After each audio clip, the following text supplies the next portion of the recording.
Hare Krishna, Dhanavat Pranam. So welcome all of you to this program. Jagannath Baldev Subhadra Mai ki jai, Nitai Chaitanya ki jai, Parshuram Bhagwan ki jai, Vaman Dev ki jai, Panchtattva ki jai, Giri Govardhan ki jai. Om Ajnanatimirandhasya Jnananjanashalakaya Chakshurunmilitam Yena Tasmai Shri Gurave Namaha. Nama Om Vishnupadaya Krishna Prasthaya Bhutale Srimate Bhakti Vedanta Swaminiti Namine Namaste Saraswate Deve Gauravani Pracharine Nirvishesha Shunyavadi Paschatya Deshatarine Jai Shri Krishna Chaitanya Prabhu Nityananda Shri Advaita Gadadhara Srivasadi Gaura Bhakta Vrinda Hare Krishna Krishna Krishna Hare Hare Hare Rama Rama Rama Hare Hare. So we are doing chapter number 18, conclusion, the renunciation. It's about the perfection of renunciation, and we are doing 18.60. Swabhavajena kaunteya nibaddhasvena karmana kartum nechasi yanmohat karishyasya vashopitat. Under illusion, you are now declaring to act according to my direction, but compelled by the work born of your own nature, you will act all the same, O son of Kunti. So in this verse, Lord Shri Krishna is saying that you are declining to fight according to my instructions. That is because of illusion. So Krishna has very clearly indicated to Arjuna that he must fight. Right from the beginning, we can see from the chapter number 2 itself that Krishna has been continuously condemning Arjuna's decision that he shall not fight. Krishna's decision was very clear right from the beginning. He was saying, you must fight. But then Arjuna has been resisting by telling various different reasons why he doesn't want to fight. So Krishna is saying it's out of illusion that you are saying that I'll not fight. But shall I tell you something? The fact is, even if you're not going to fight now, you are going to fight anyways, because you are controlled by your nature. So what it's trying to say here is, you will be compelled by the work born out of your own nature. It says swabhava jena kaunteya nibaddha svena karmana. What does that mean? Let me explain. So Arjuna, let us say that now he's going to exit the war. Okay, let's say he exits the war. And like he said, he becomes like, he's like a brahmana, he's like begging alms. Then what would Duryodhana do next? Would he be silent? What he would do, he will come in front of Arjuna again and he will mock him. He will say, you're good for nothing. So at that time, what will Arjuna do? Can anybody guess?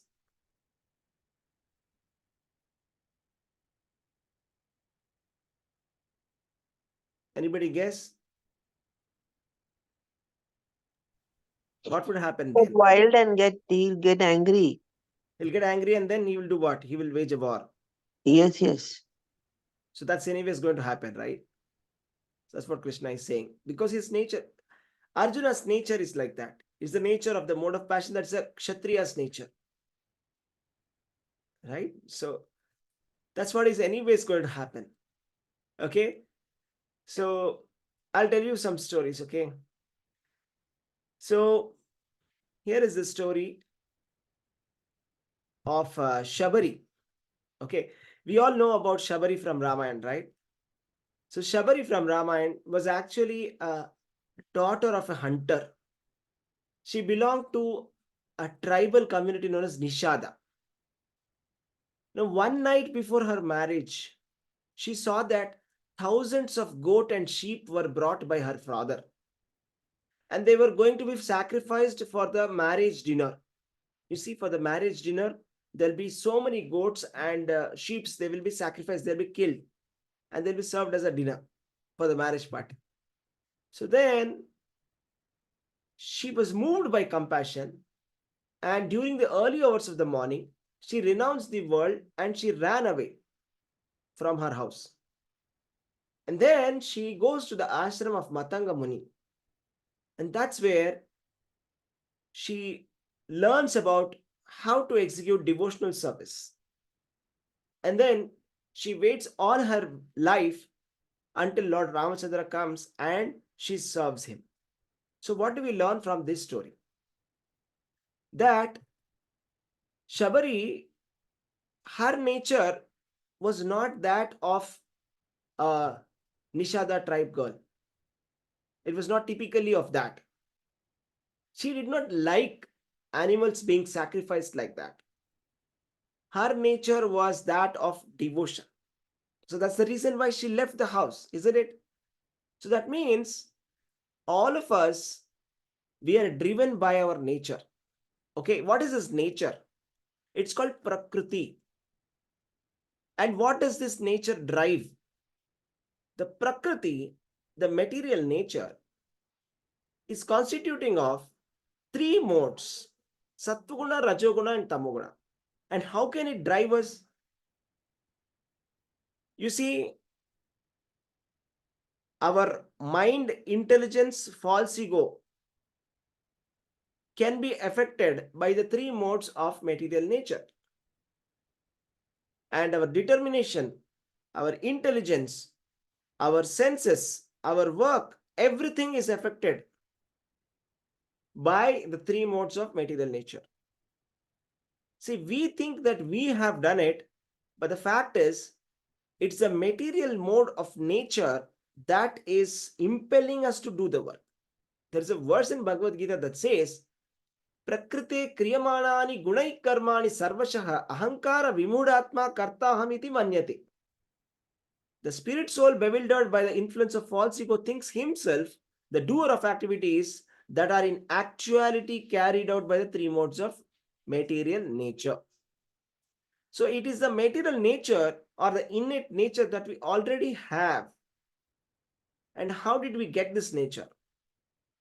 This nature is a result of our activities in the past life. So the past life karmas are affecting our material nature. The reason why we have this particular nature is because of the past life. That is determined by that. And of course, there is also the conditioning that happens all over the life. They say, right? I mean, it depends upon where we are being conditioned or what was the environment in which we are brought up. So all that determines our Prakriti.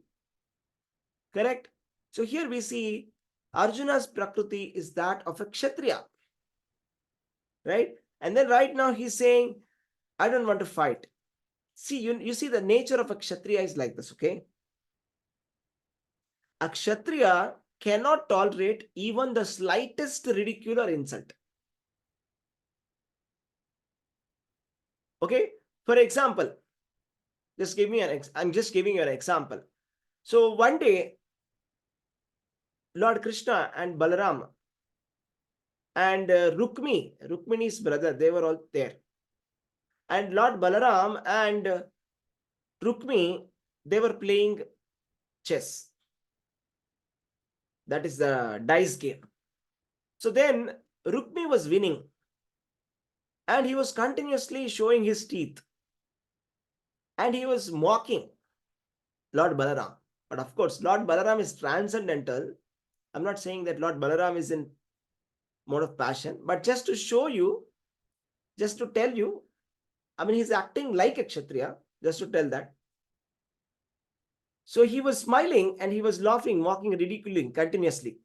Then Lord Balaram kills Rukmi. But of course, it's a deeper story. The story is that Lord Balaram is a supreme personality of Godhead. And Rukmi should not have acted like that in a mocking manner, laughing continuously. It was very offensive for the supreme personality of Godhead. Okay. Prabhuji, who is Rukmi? Rukmi is a brother of Rukmini. Oh, he killed him, huh? Yeah. Okay. So what happens is that if one refuses to act under the nature of the Supreme Lord, then he is compelled to act by the modes in which he is situated. So everyone is under the spell of particular combination of modes of material nature and is acting in that way. Okay, so we all heard this story from Panchatantra. So what happened? One day there was a jackal and it jumped into a bucket of paint. Am I right? So blue color paint. And then what happened? So what happened next was, it looked like a different animal. And everybody were looking at that, and they thought this is something special, some different animal. And they asked, who are you? And it said, I am the king of the jungle. And everybody accepted it because it was looking very weird, different color, right? Completely different. So, but then what happened next? One day there was some kind of howling by all the jackals around. Then what did this jackal do? Anybody can say what happened next? He also started howling according Yes, to he his started nature. howling. Then what happens? Everybody understood that this is a jackal, right? So that is the nature of the jackal. So that's called Prakriti. So we can't hide Prakriti of a person. You see, we have our innate nature. See, the secret is we have to engage our nature in the service of the Supreme Lord. Engage ourselves under the direction of the Supreme Lord. Then we become glorious. See, what we have to do is, whatever nature we have, we don't have to bother. We have to engage that under the instruction of the spiritual master. That is very important.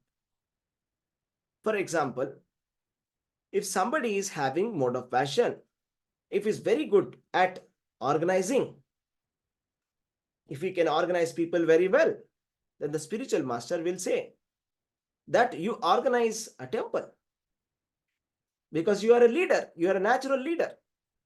You see, we are using our own nature under the instructions of the spiritual master. If somebody is under the mode of goodness, maybe he is not able to organize a lot of things. But then the spiritual master will say something else. He will say, okay, you do this. Maybe you do deity worship. Example, I'm just saying. The spiritual master very well knows what is the nature of his disciples. And spiritual master will engage that disciple according to his nature. You see, this is the reason why we have prescribed duties. The prescribed duties have been given to us based on the modes of material nature. That is based on the innate nature. See, based on our nature, we have certain behaviors to put us on the right track, which can purify us, to make us do the actions that purify us. We have these prescribed duties. So that's the reason why we have the prescribed duties that are given. For us, we talk about prescribed duties, right? So always perform your prescribed duties and perform it for the satisfaction of Lord Shri Krishna. So this is the reason why prescribed duties have been designed that way for that person. So how do we know our prescribed duties? First of all, we should know what is our nature. And the best way to know is to ask our spiritual master. The spiritual master knows very well how to engage every single person.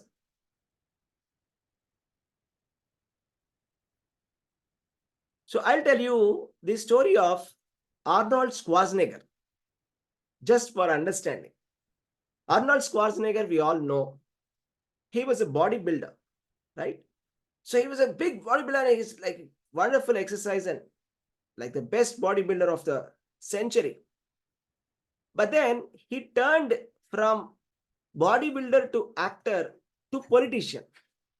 First he became an actor and then became a politician. So he won the title of Mr. Olympia many times.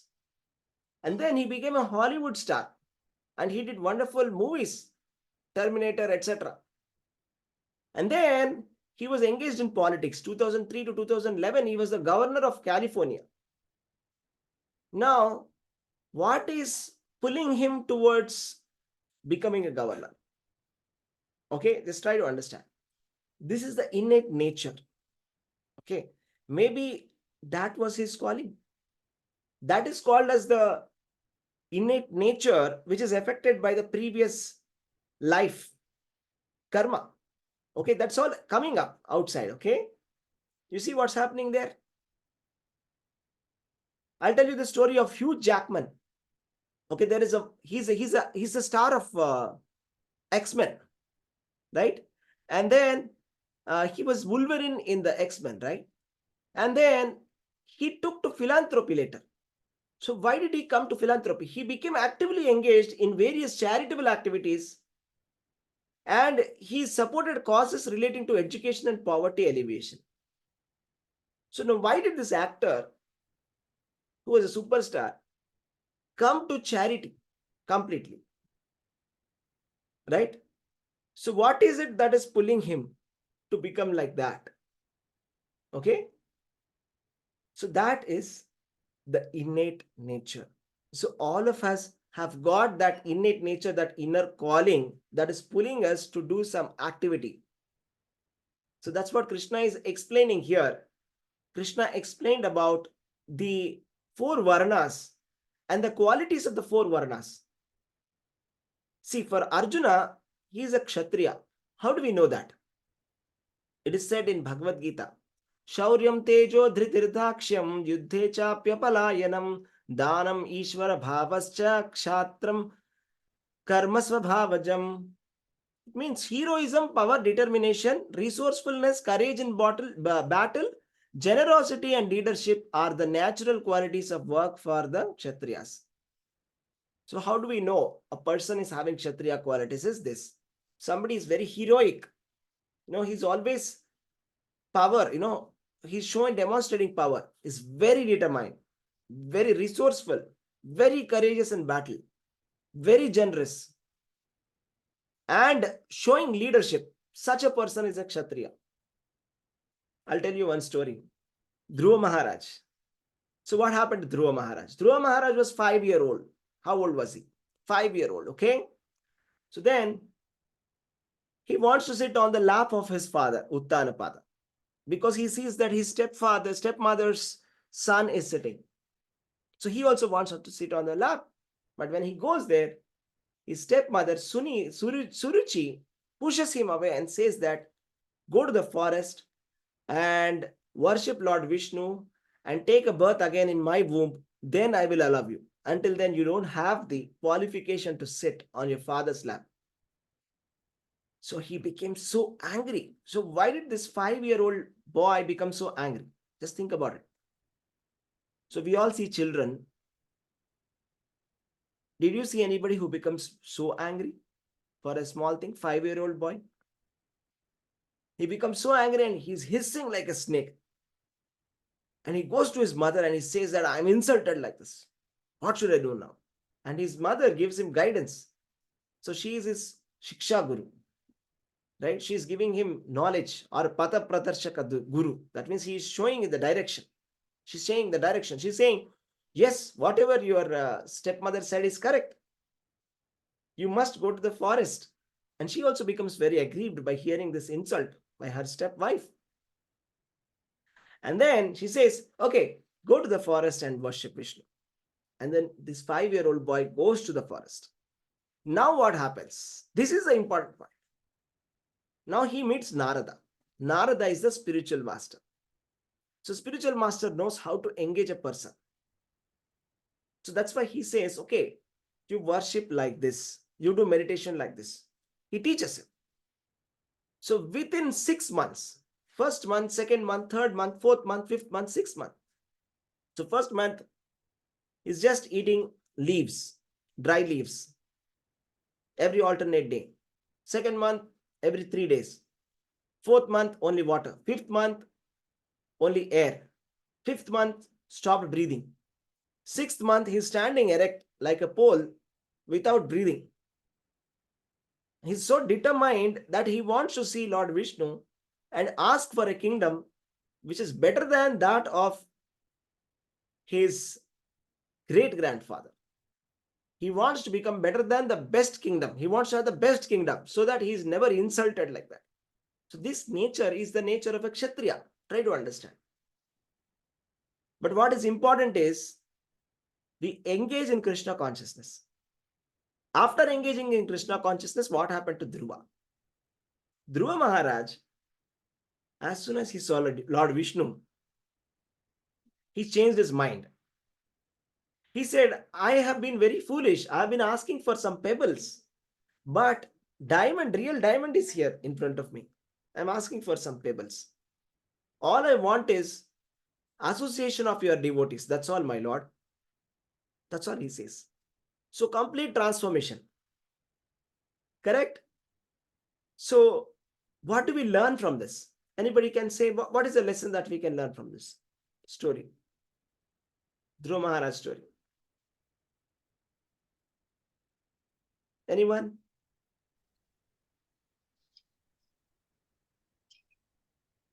Finally, Hare Krishna Prabhuji, finally association of devotees and falling at the feet of Lord. Yeah.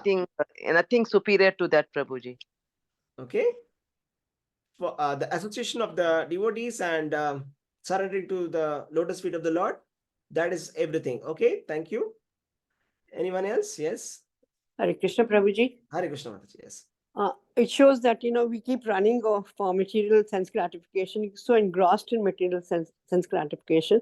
But when we meet somebody like Narada Muni or your spiritual master, and luckily we are shown the path, the journey, we should adhere to it with grit and determination, like Dhruv Maharaj did, and then we will understand that this is false. What we were asking were just like stones and pebbles, and what we would achieve is like diamonds, like we were running after cut classes, and actually the rasa and the taste and the diamonds are, it's in the spiritual path, which seems very difficult in the beginning, but the rewards are very, very, very fulfilling at the end.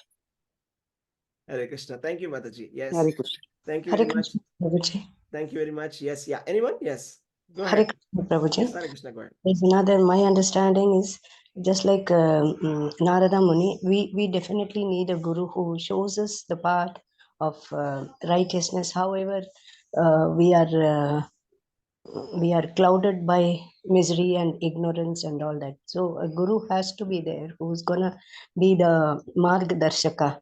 That is my understanding, Prabhuji. Hare Krishna. Okay. Thank you very much.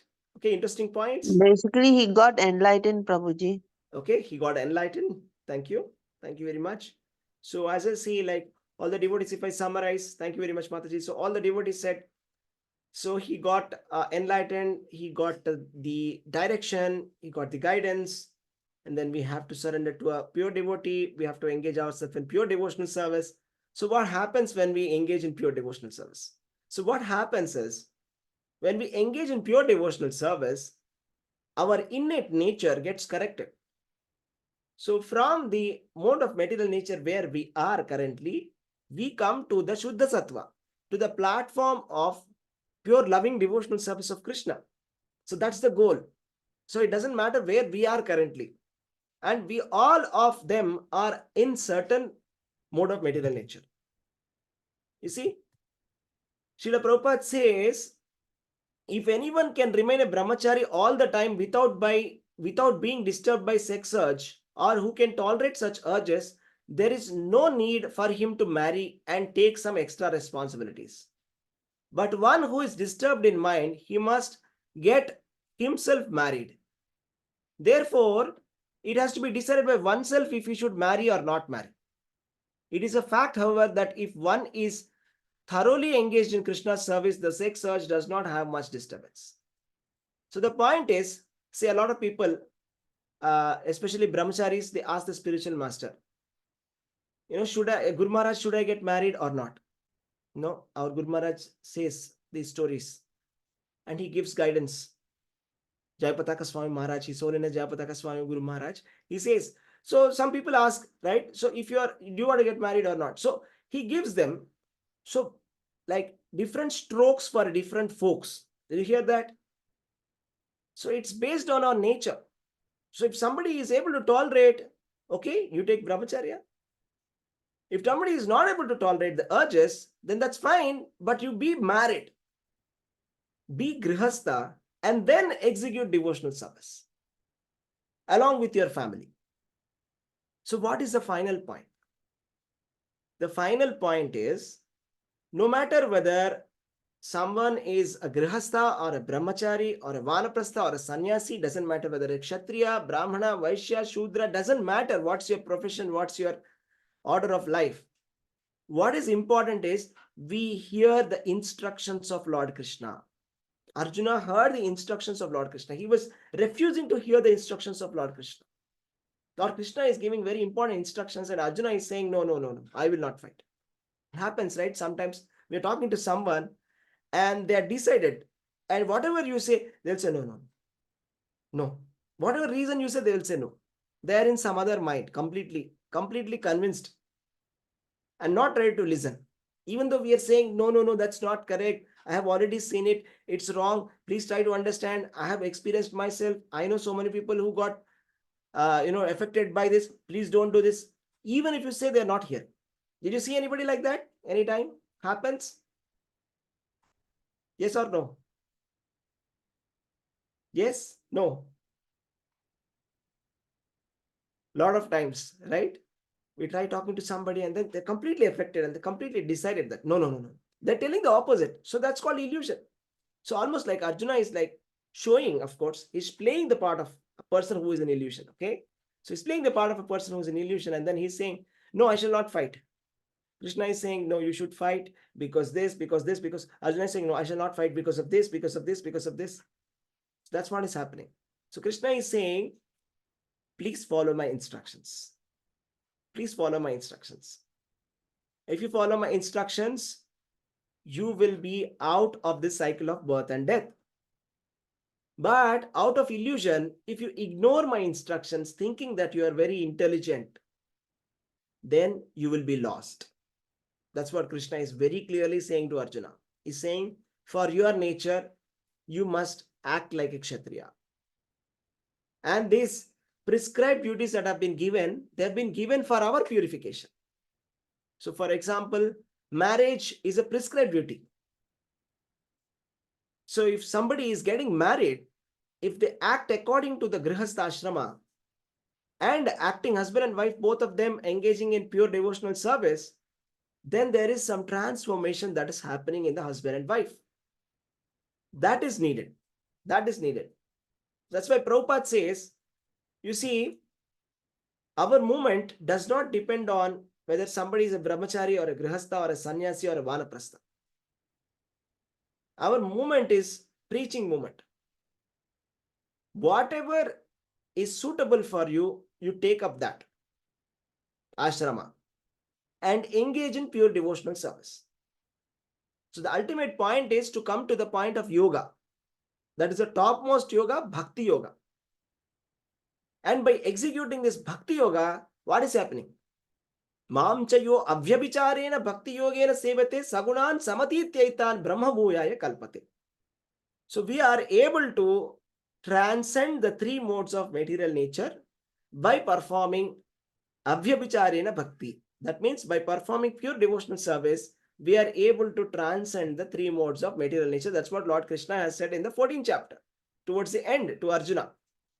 So Arjuna has to engage himself in his prescribed duties. That is, as a kshatriya, he must fight. He must not consider that if I fight, there shall be sin. No. Sin is always there. That is, if you are lighting fire, smoke is always there. There is no chance of no smoke. Smoke will be there. It can be subtle. It can be not seen. Just like the modern houses, LPG, if you burn it, there is still smoke. It's not that there is no smoke, but it is, you can't see the soot. Okay, it is not clearly visible, definitely, but there is carbon monoxide on all those gases that are coming. Correct? So if there is fire, there will be smoke. There is no chance. So we should not be worried about the smoke. We should clear the smoke and use the fire. So similarly, our prescribed duties are like that. So for every prescribed duty, there is a sinful activity. So for example, the Brahmanas who are engaged in sacrifices, the fire sacrifices, there is violence in the fire sacrifice for killing the animal sometimes, right? And for the Kshatriyas, there is so much of violence. When there is a fight that happens on the border, there is so much of violence. This is necessary. for executing those people who are criminals. Is that not violence? There is violence. And the Vaishyas, there is falsehood, that they will say that I earned only this much profit. They'll show it on the accounts. But actually, they would have earned more. So that's normal. That's Vaishya. So there is some kind of, covering here. That's okay. The point here is, this is inevitable. I mean, nobody can do business if you go and say, you know what, I bought it for 5 rupees. I'm selling it to you for 10 rupees. Please buy it. Nobody will buy if we market like that, isn't it? So businessman also has to lie. So every work is covered with fault. So this argument by Arjuna saying that if I am going to fight this war, I am going to get a lot of sinful activity is not valid, because these prescribed duties are meant for our purification. If we are engaging in under the instructions of the spiritual master, under the instructions of Lord Krishna himself, right, and engaging in the prescribed duties that are given by the instructions of Lord Krishna in the form of Vedas, which are divine instructions, they are meant for our purification. So what should we do? The conclusion is, we must follow our prescribed duties, because these are the instructions of the Supreme Personality of Godhead which are given in the Vedas. They are divine instructions. We must follow the spiritual master. We must follow Bhagavad Gita, Lord Krishna's instructions. And we must follow the footsteps of the great acharyas. So for example, Srila Prabhupada says, if you want to be a grihastha, please try to model Bhakti Vinod Thakur. Bhakti Vinod Thakur Maharaj, he's in the Acharya Parampara, right? He's also called as the seventh Goswami. He did so much. He was a magistrate in the court of British in Kolkata, somewhere around that. Okay, and he was holding a very big post, and he had a very strict schedule, and he had, I think, around 11 kids, and one of his sons was Bhakti Siddhanta Thakur Maharaj, Bhakti Siddhanta Saraswati Maharaj, who is the guru of Srila Prabhupada. So Bhakti Vinod Thakur Maharaj himself has done so much of preaching, unbelievable. I mean, he created so many Namhattas, and he was also administrator of Jagannath Puri. Today, if Jagannath Puri temple is like that, it's because of Bhakti Vinod Thakur Maharaj. Under his able administration, all the things have been brought back.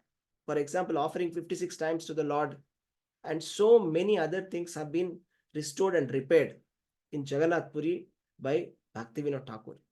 And even Mayapur also, if you are able to see that today, it's been conceived by Bhakti Vinod Thakur.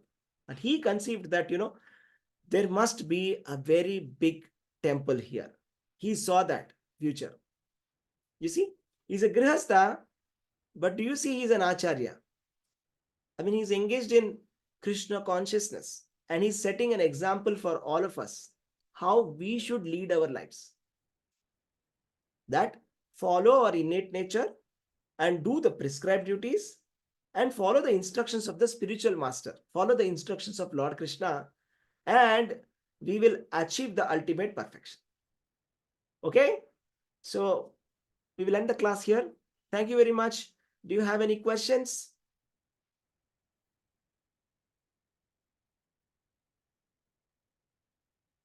Hare Krishna. Anybody has any questions? Any comments?